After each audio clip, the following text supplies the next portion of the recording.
जम्मू कश्मीर की सरकार ने आज 27 मई 2023 को एक ऑर्डर निकाला। इस ऑर्डर में उन्होंने 2 सरकारी वकीलों की छुट्टी कर दी। इसमें 2 तरीके से additional advocate general Ranjit Singh Jamwal और उसके अलावा एक सरकारी वकील सूरज सिंह, इन दोनों को डिसएंगेज किया गया है। जब हम डिसएंगेजमेंट की बात करते हैं, एक तो हो गया कि आप एडिशनल एडवोकेट जनरल को ये कहते कि आप रिजाइन कर दें,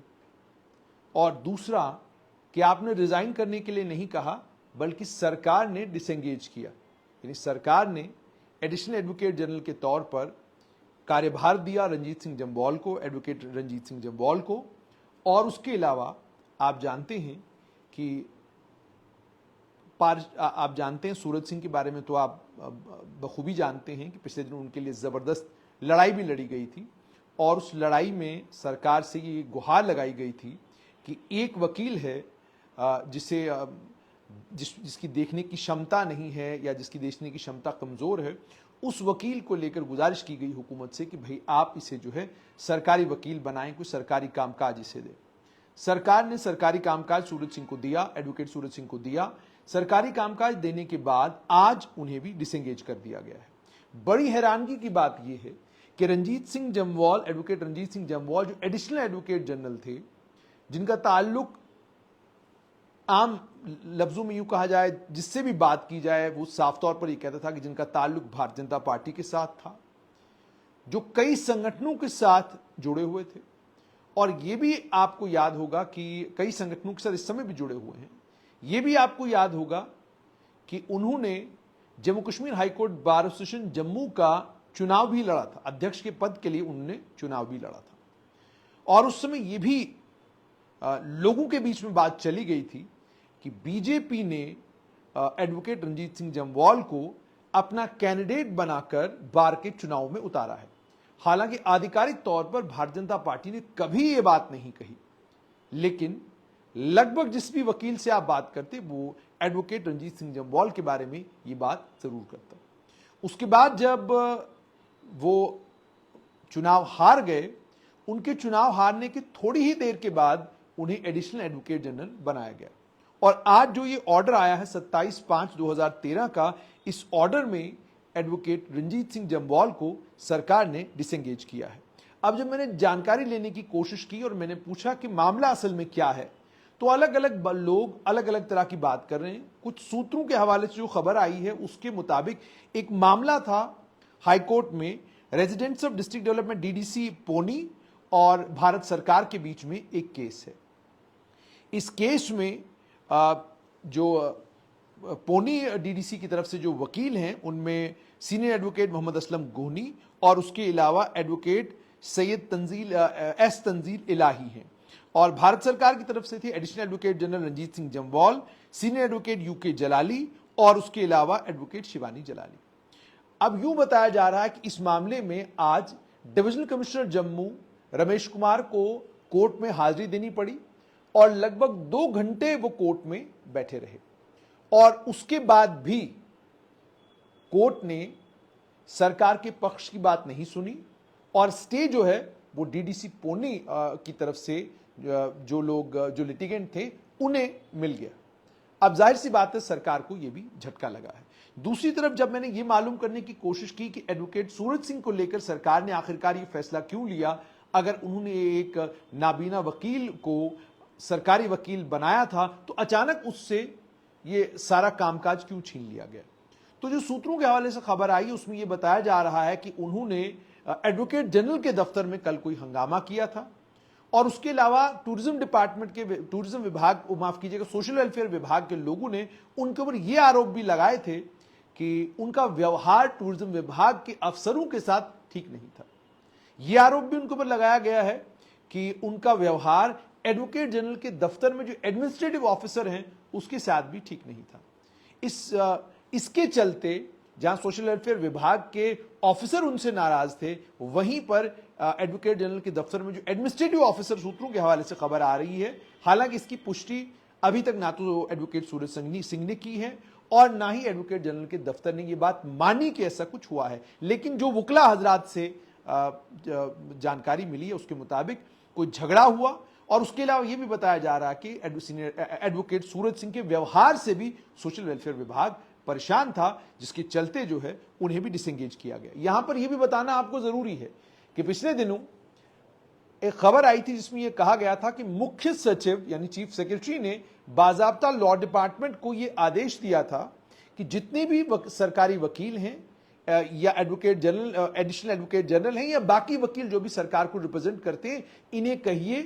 कि जितने भी सरकारी मामले हैं उन सरकारी मामलों में जब भी सुनवाई हो उस सुनवाई में इन्हें पेश होना चाहिए, और इन्हें इस बात को इंश्योर करना है कि सरकार की वकालत कोर्ट के सामने ये बहुत बेहतरीन तरीके से करें, इतने बेहतरीन तरीके से करें कि सरकार को केस हारने की नौबत ना आए। इनकी कोशिश पूरी ये रहनी चाहिए कि डेवलपमेंट से रिलेटेड जितने भी प्रोजेक्ट्स हैं, उन प्रोजेक्ट्स को लेकर जितनी भी लिटिगेशंस हैं, उन लिटिगेशनों में कोशिश पूरी करनी है सरकारी पक्ष ने कि कोर्ट किसी को भी स्टे न दे, क्योंकि सरकार का यह मानना है कि जितने भी मामलों में कोर्ट स्टे देती है उसका नतीजा ये निकलता है कि लंबे वक्त तक एक प्रोजेक्ट जो है रुका हुआ रहता है, और जब तक वो स्टे खारिज नहीं होता तब तक उस प्रोजेक्ट के ऊपर काम नहीं हो पाता। उससे जो है दो परेशानियां हो जाती है, एक तो प्रोजेक्ट को कंप्लीट करने में लंबा वक्त लग जाता है, और दूसरा कॉस्ट एस्केलेशन हो जाती है। यानी अगर एक साल का भी स्टे लग गया तो जिस कीमत पर पहले वो प्रोजेक्ट बन रहा होता है उससे या तो दुगनी कीमत पर प्रोजेक्ट अगले साल पर में बनता है, या उससे लगभग 10 से 30% ज्यादा पैसा जो है प्रोजेक्ट के ऊपर खर्च करना पड़ता है। सरकार ने इसीलिए साफ तौर पर डायरेक्शंस दी थी लॉ डिपार्टमेंट को कि आपने जितने भी वकीलों को सरकारी कामकाज दिया हुआ है या जितने भी वकीलों को आपने लॉ डिपार्टमेंट ने एंगेज किया हुआ है एडवोकेट जनरल के दफ्तर के साथ मिलकर, जो सरकार का पक्ष जो है कोर्ट के सामने रख रहे हैं, उन तमाम के परफॉर्मेंस को कंटिन्यूअसली आप मॉनिटर करते रहिए। और जहां पर आपको यह लगता है कि जो सरकारी पक्ष का वकील है वो सरकारी पक्ष को ठीक तरीके से या तो रख नहीं पा रहा है, या अगर रख भी रहा है उसके बावजूद जो है जो पार्टियां सरकार के खिलाफ कोर्ट में जा रही हैं उनको स्टे मिल रहा है, उनको हर तरह का रिलीफ मिल रहा है, और सरकार के प्रोजेक्ट जो है लंबे लंबे वक्त तक के लिए रुके रह रहे हैं, तो उनके परफॉर्मेंस को ध्यान में रखते हुए उन पर आपको नजरसानी करनी है। और अगर आपको लगता है कि परफॉर्मेंस ठीक नहीं है तो फौरन आप उनको डिसएंगेज करें। ये आदेश दिए गए थे और ये क्लियर कट डायरेक्शंस थी। उसके बाद आज लॉ डिपार्टमेंट का ऑर्डर आया, इसमें सेक्रेटरी लॉ अचल सेठी के दस्तखत भी हैं, और इसमें जो कॉपी की गई है एक तो एडवोकेट जनरल को, उसके बाद principal secretary to lieutenant governor, उसके बाद कमिश्नर सेक्रेटरी जीएडी, फिर डायरेक्टर लिटिगेशन और बाकी तमाम को एक एक कॉपी भेजी गई है। इसमें इस कॉपी में साफ तौर पर यह कहा गया है कि additional advocate general Ranjit Singh Jamwal और उसके साथ में गवर्नमेंट एडवोकेट सूरज सिंह दोनों को डिसएंगेज किया जा रहा है। अब जाहिर सी बात है ये डिसएंगेजमेंट बहुत बड़ी डिसएंगेजमेंट है, कोई छोटा मोटा मामला नहीं है। ये छोटा मोटा मामला इसलिए नहीं है क्योंकि जहां तक एडवोकेट रणजीत सिंह जम्वाल का ताल्लुक है कि बड़े बेहतरीन वकील हैं, बेहतरीन वकील होने के साथ साथ में भारतीय जनता पार्टी के साथ जुड़े हुए हैं, और उसके अलावा कई और संगठनों के साथ इनकी घनिष्ठ मित्रता है। और इस घनिष्ठ मित्रता होने के बावजूद अक्सर जम्मू कश्मीर में देखने को क्या मिलता था, इतिहास में मिलता यह था कि जिन भी वकीलों की किसी भी राजनीतिक दल के साथ कुर्बत होती थी, या जो भी वकील किसी एक पॉलिटिकल पार्टी के करीब हुआ करते थे, उन वकीलों को सरकार सरकारी कामकाज दिया करती थी जब भी उस पार्टी की सरकार आती थी। आपको पीडीपी का दौर अगर याद होगा तो उस दौर में भी बहुत सारे लॉयर्स जिनकी प्रैक्टिस कोई ज्यादा नहीं थी, लेकिन उन लॉयर्स को सरकार ने एंगेज किया और इंपॉर्टेंट पोजीशंस पर उनको रखा। इसी तरीके से नेशनल कॉन्फ्रेंस के दौर को अगर याद करेंगे तो उस वक्त जो नेशनल कॉन्फ्रेंस से जुड़े हुए वकील थे या किसी भी तरीके से किसी क्वार्टर से जो